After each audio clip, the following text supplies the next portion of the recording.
किसी ने बड़े कमाल की बात कही है दोस्तों, कोई आपके हाथ से कुछ छीन कर लेकर जा सकता है पर आपके नसीब से नहीं। मैं हूँ सपना गोयल, एक छोटी सी कहानी आपके लिए। ये कहानी है पुराने ज़माने के एक राजा की। एक राजा साहब के दरबार में एक राजगुरु थे। वे राजगुरु बहुत कम समय के लिए उनके पास आते थे क्योंकि उनका एक स्कूल था। नदी किनारे, गांव के किनारे स्कूल में बच्चों को पढ़ाते थे तो ज़्यादा समय स्कूल में बिताते थे। एक दिन वे गुरुजी आए हुए थे और राजा किसी चिंता में डूबा हुआ था।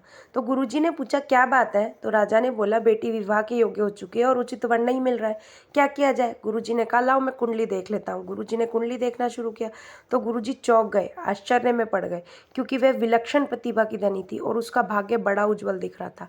गुरुजी ने उसकी कुंडली में देख लिया था कि जिससे इसकी शादी हो गई, अगर वह राजा है तो महाराज बनेगा, महाराज है तो सम्राट बनेगा और सम्राट है तो चक्रवर्ती सम्राट बन जाएगा। मतलब जिस कुल में जाएगी उस कुल को आगे लेके जाएगी, उस कुल को उन्नति के पद पर आगे लेकर जाएगी, उसका भाग्य चमकेगा ही चमकेगा। जैसे गुरुजी ने ये देखा तो उनके ऊपर बुराइयां हावी होने लगी। उनको लगा इसके साथ मेरी शादी कर लेता हूँ तो मेरा ही भाग्य बदल जाएगा, क्यों ना मैं ही शादी कर लूँ, मैं महाराज बन जाऊँगा। गुरुजी के मन में विकार हावी होने लगे, बुराइयां हावी होने लगी और गुरुजी ने एक चाल चली। उन्होंने राजा से कहा, राजा साहब आपकी बेटी विलक्षण प्रतिभा वाली है, जिस कुल में जाएगी वह कुल धन्य हो जाएगा, बट अगर आप इसका सीधा विवाह कर देते तो एक अड़चन है, ये कुल का नाश भी कर सकती है, हो सकता है आपके कुल का भी नाश हो जाए, इसकी कुंडली में ऐसा लिखा है। राजा चिंता में पड़ गया, वह सोचने लगा क्या किया जाए। तो गुरुजी ने कहा, एक सामान्य से उपाय है, आप इस कन्या को एक बक्से में बिठाकर जल में प्रवाहित कर दें, साथ में कुछ हीरे मोती जो भी आपको रखने रख दीजिए। जो भी लड़की को पहला आदमी मिलेगा आप उससे इसका विवाह होगा तो सब कुछ बढ़िया होगा, नहीं तो नहीं होगा। और उसका जो भी साधारण सा आदमी भी मिलेगा वो भी राजा महाराजा बन जाएगा, आप चिंता मत करो, मेरी बात पे विश्वास करो, ये बहुत अच्छी रहेगी। गुरुजी की चाल में राजा फंस गया। राजा ने कहा ठीक है, क्योंकि गुरुजी को बहुत मानते थे। उनकी बात को मानकर कन्या को जाने के लिए तैयार कर दिया गया। कन्या जाने को तैयार नहीं थी पर पिता की आज्ञा अनुसार वह बक्से में बैठ गई और उसको पानी में प्रवाहित कर दिया गया। कन्या के साथ साथ बहुत सारे हीरे जवाहरात भी रख दिए गए थे। दौड़ते हुए गुरुजी पहुंचे स्कूल कि अब तो बक्सा आने वाला है।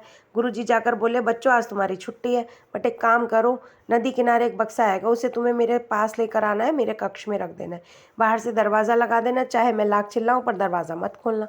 बच्चों ने कहा ठीक है। गुरुजी बच्चे वहाँ से चले गए। बच्चों को तो मज़े आ गए। बच्चे पहुँच गए नदी किनारे, नहाने लग गए, इंतज़ार करने लगे कि बक्सा आएगा बहता हुआ तो गुरुजी के पास लेके जाएंगे।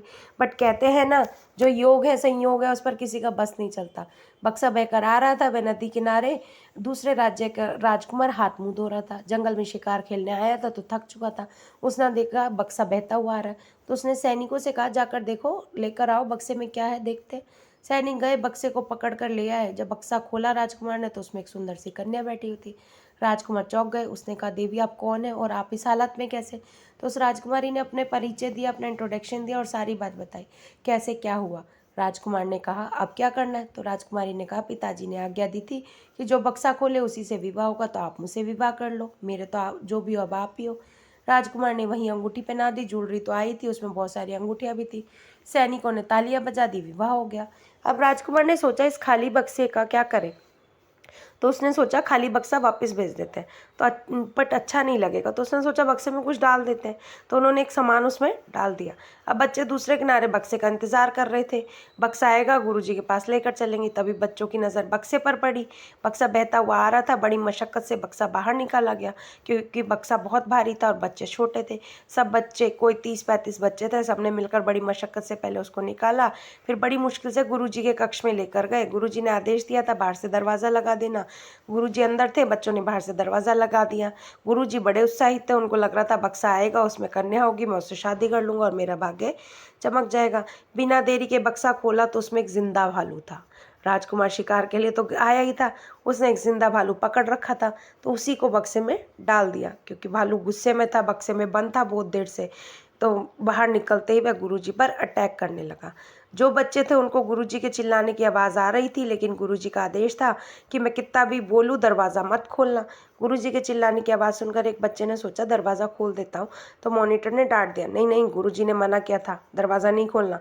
सारे बच्चे बाहर ही थे और अंदर भालू ने गुरुजी पर हमला कर दिया। गुरुजी को लग रहा था अब तो मेरी जान चली जाएगी। तब उन्होंने चौक उठाया और ब्लैक बोर्ड पर लिख दिया, ममो इच्छा देवनाशम देव इच्छा प्रबलम राजद्वारे राजकन्या विप्रभाले भक्षतम, अर्थात राजकन्या राजद्वार पर पहुंच गई। उसकी शादी जिससे होगी वह राजा से महाराज, महाराज से सम्राट और सम्राट से चक्रवर्ती सम्राट बनेगा। वह उसी द्वार पर पहुंच गई जहाँ उसे पहुंचना था। और एक गुरु को भालू खा गया, यानी कि मेरी इच्छा का नाश हो गया और जो उस प्रभु की इच्छा थी, जो इच्छा प्रबल थी, वो पूरी हो गई। ये छोटी सी कहानी हमें दो सीख देकर जाती है।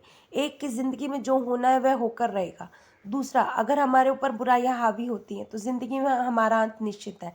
इसीलिए बुराइयों को अपने ऊपर हावी मत होने दो। आशा करती हूँ आपको ये कहानी पसंद आई होगी। कहानी पसंद आई हो तो कहानी को, चैनल को लाइक, शेयर, सब्सक्राइब करना ना भूलिएगा। आगे फॉरवर्ड भी कीजिएगा। फिर मिलेंगे दोस्तों एक नई कहानी के साथ। तब तक हंसते रहिए, मुस्कुराते रहिए और स्वास्थ्य का ध्यान रखिए। धन्यवाद।